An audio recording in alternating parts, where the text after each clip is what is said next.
Bon, ça c'est pas mal. Ce système de sélection identique, ce système de mémorisation de sélection. Mais on va faire une autre approche. Vous allez maintenant sélectionner toutes les couleurs, soit vous cliquez avec la flèche noire sur l'illustration, soit avec la flèche blanche, vous englobez, avec un rectangle de sélection, vous englobez tout. D'une manière ou d'une autre, vous devez avoir tout qui est sélectionné. Oui, on peut aussi, dans la palette des calques, activer le groupe pour sélectionner tout. Regardez, parce que ça ne fonctionne pas comme dans Photoshop. Quand vous faites ça dans la palette des calques, ça n'active pas les vecteurs. Pour activer les vecteurs, c'est ça qu'il faut faire. Voilà. C'est la petite rondelle là qui vous permet d'activer les vecteurs. Alors on va chercher la palette nuancier, menu fenêtre, nuancier.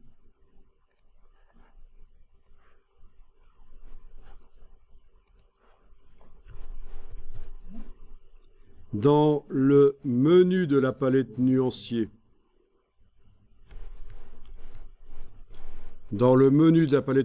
je demande ajouter les couleurs sélectionnées. Et voilà, elles sont là. Ça veut dire que même... Et oui, elles sont globales aussi. On avait vu ce que c'était une couleur globale. Hein, ça veut dire qu'il y a un lien entre la couleur et les objets qui utilisent cette couleur dans l'illustration. Ça veut dire que même sans avoir l'illustration activée, et là je vais cliquer à côté de tout, vous allez pouvoir double-cliquer sur n'importe laquelle des couleurs, avoir la case aperçu cochée et modifier. Et voilà.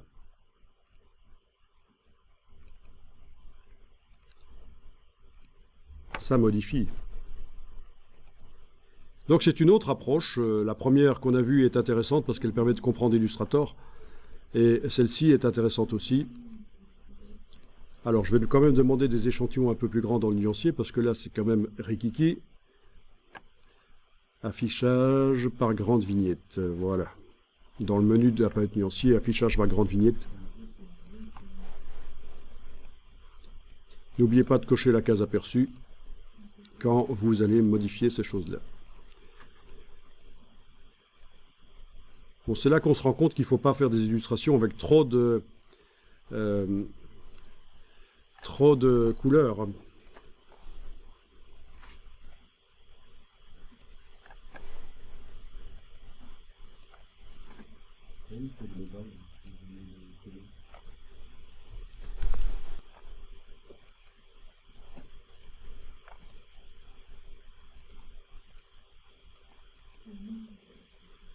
Voilà, ça peut être intéressant, vraiment, ça.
Bon, le résultat n'est pas extraordinaire, mais c'était surtout l'occasion d'apprendre comment faire les choses, en fait. Hein.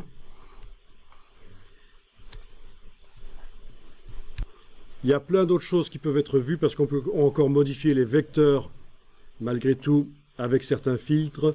On peut aussi utiliser un générateur d'harmonie de couleurs, pour, plutôt que de choisir nous-mêmes les couleurs, tester rapidement plein d'harmonies de couleurs sur l'illustration.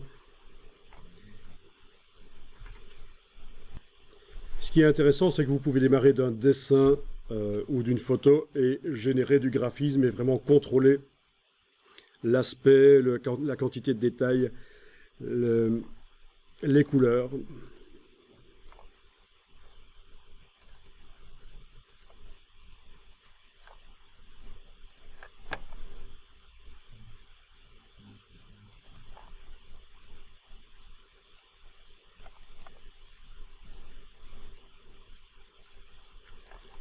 On peut aussi attaquer directement la totalité de l'illustration avec des filtres genre Photoshop. Dans Édition, modifier les couleurs, on a des choses